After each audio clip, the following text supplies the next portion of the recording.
Традиционно през зимните месеци, дори да са такива топли като тазгодишния януари, кокошките намаляват, а някои дори напълно спират да снасят яйца. Какво може да направите в тези случаи? Освен, че трябва да следите постелята им да е постоянно суха и да увеличите светлинния ден до 13 часа в денонощие, трябва да обърнете специално внимание на храненето на птиците. Хранете кокошките 3-4 пъти в денонощие, като се стремете това да е на равни интервали. В смеските им включете до 20 грама брашно. Освен това, смеските им трябва да са влажни, но да не са мокри или лепкави. А ето ви е една рецепта, която увеличава яйцеснасянето. Ще ви трябва мая в съотношение 30 грама прясна. Мая на 1 кг фураж.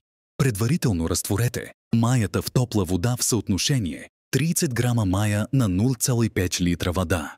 Получената смес оставете на топло за 6-9 часа. След това я добавете към смеската. Практиката показва, че това подхранване стимулира ефективно яйцеснасянето.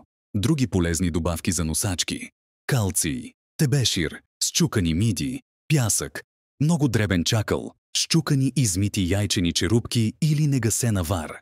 Всички тези добавки се слагат в отделни хранилки.